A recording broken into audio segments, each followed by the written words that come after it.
Bismillahirrahmanirrahim. Assalamualaikum warahmatullahi wabarakatuh. Sahabat semua, polemik tentang GAR ITB, gerakan anti radikalisme, terus berlanjut. Dan kali ini terbongkar proyek DINS, DINS, Din Samsudin.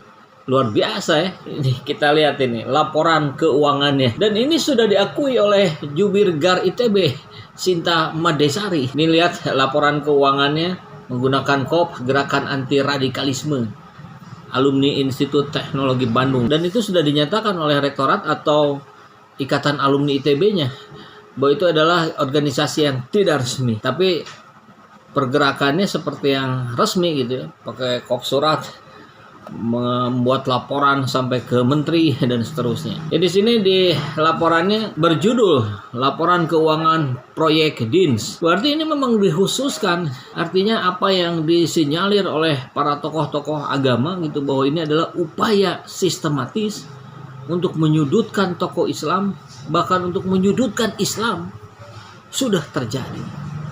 Dan ini harus kita waspadai terus, karena kali ini terjadi, besok lusa bisa terjadi lagi pada tokoh-tokoh yang lain. Mungkin ke Prof. Amin Rais atau ke yang lainnya. Maka ini harus kita antisipasi. Sejak hari ini kita akan terus mengontrol, mengawasi apa yang dilakukan oleh aparat penegak hukum dalam menindaklanjuti proses GAR ini. Proses yang berupa upaya-upaya sistematis dan terukur dengan menggunakan uang yang tidak sedikit. Kita lihat pemasukan proyek. Jadi ada pemasukan, ada pengeluaran. Ini luar biasa. Kalau proyek itu kan biasa kita pakai objeknya non manusia. Jadi kalau begini kan berarti DIN ini dijadikan proyek untuk dijatuhkan martabatnya, kan begitu. Laporan keuangan proyek DINS tanggal 1 Februari 2021. Baru 2 minggu yang laluan berarti ya. Pemasukan donasi individu dari 71 orang alumni ITB 41 juta sekian. Donasi komunitas dari para alumni ITB angkatan 73 8 juta sekian. Pendapatan bunga tabungan 35.000 sekian.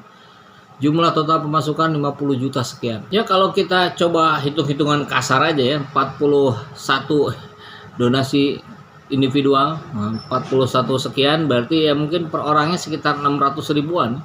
Uang kecil buat mereka tentu. Tapi kalau pengalinya banyak ya besar juga angkanya.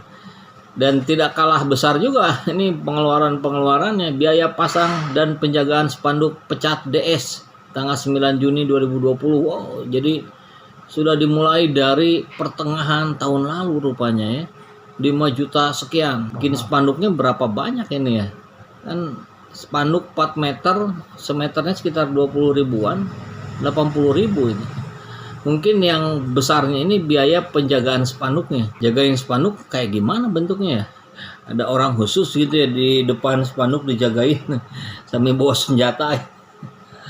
Luar biasa. Jangan-jangan ada permainan juga ini, uangnya nih dimainkan juga di dalam. Tapi nggak boleh suudzon nih. Biaya rilis dan surat terbuka GAR tentang DINS tanggal 25 Juni 669.000. Gimana ngitungnya ya? Ada ya fotokopi mungkin itu kan ada ribuan ya. Atau biaya parkir pakai motor. Biaya rilis dan kirim siaran pers 700. Biaya pasang 2 buah spanduk 1.100.000 tuh. Biaya pasangnya aja itu, bukan biaya bikin. Ya, dan terus semuanya DINS, tapi memang ada juga yang bukan terkait DINS.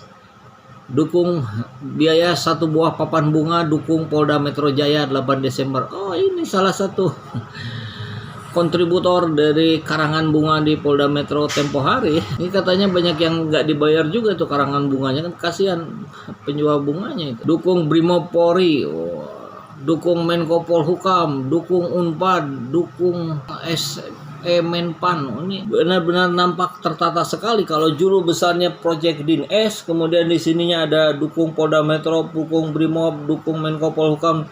Berarti kan memang ini sebuah kegiatan yang terancang sistematis. Ngeri kali ini. Dan terus berbagai pengeluaran lainnya muncul, dan jumlah total pengeluaran proyek 35.500.000 sekian. Masih ada sisa 14.700.000 sekian. Ini kalau kemarin nggak keburu rame di media, ditentang oleh berbagai kalangan, tentu habis ini saldonya. Untung aja masih tersisa nih 14 juta untuk diamankan dan digunakan yang lebih maslahat. Jadi inilah proyek memfitnah Din Samsudin. Barangkali lebih tepatnya seperti itu ya. Ya saya kira desakan dari berbagai kalangan untuk mengusut GAR, ya, membubarkan GAR. Walaupun memang ini organisasi yang tidak resmi, ya minimal dilarang lah. Seperti organisasi-organisasi lain yang kemudian dilarang oleh pemerintah. Karena GAR ini tidak digunakan sebagaimana mestinya. Melaporkan Prof. Din Samsudin karena dianggap radikal, tapi kemudian menyatakan bukan, kita tidak melaporkan tentang radikal. Ternyata faktanya muncul. Press release dari mereka sendiri yang muncul bahwa indikasinya radikal. Dan sekarang terbongkar lagi. Ini dari, menurut kabarnya kan ini didapat dari WhatsApp grupnya GAR. Ya, pengakuannya memang GAR ini adalah grup WhatsApp. Luar biasa, grup WhatsApp bisa menjadi bikin heboh se-Indonesia ini. Tapi ya sudahlah, nggak apa-apa lah. Yang penting ini menjadi pelajaran untuk kita semua rakyat jelata. Masih banyak upaya-upaya untuk mendiskreditkan tokoh-tokoh Islam, sekaligus mendiskreditkan umat Islam di Indonesia. Ini harus kita waspadai bersama. Kita harus terus bergandengan tangan untuk mencegah hal ini. Minimal kita sampaikan ini di ruang-ruang media sosial kita, agar menjadi desakan publik. Pemerintah tentu akan mendengar ketika publik bersuaranya, ketika suara publiknya terus-menerus membesar. Publik tidak bisa diremehkan. Dan publik itu adalah kita, rakyat jelata. Mudah-mudahan pihak aparat penegak hukum tidak lambat, bergerak cepat untuk menyelesaikan ini, untuk mengusut upaya-upaya pendiskreditan tokoh Islam ini. Karena kita dengar kemarin Kapolri Listio Sigit Prabowo menunjukkan betapa dekatnya beliau dengan ulama-ulama di Indonesia. Mudah-mudahan itu bisa dibuktikan dengan tindakan-tindakan nyata di lapangan. Insya Allah.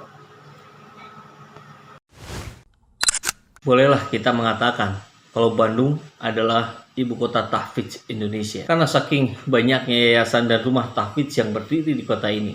Salah satunya adalah Yayasan Rumah Quran Indonesia. Saat ini, Yayasan Rumah Quran Indonesia sedang membuka program wakaf untuk membebaskan rumah singgah bagi penghafal Al-Quran dari kalangan yatim dan duafa. Selama ini, Yayasan Rumah Quran Indonesia melakukan pembinaan terhadap 150 santri mukim dan non-mukim dengan status yatim dan duafa di sebuah rumah kontrakan. Sehingga Yayasan Rumah Quran Indonesia membutuhkan bantuan kita untuk membebaskan rumah tersebut agar dapat digunakan dengan lebih maksimal. Selain untuk pembebasan rumah singgah, setiap dana yang terkumpul juga akan digunakan untuk memberikan pendidikan yang layak bagi mereka yang membutuhkan bantuan. Terima kasih karena telah menyaksikan video ini sampai akhir. Assalamualaikum warahmatullahi wabarakatuh.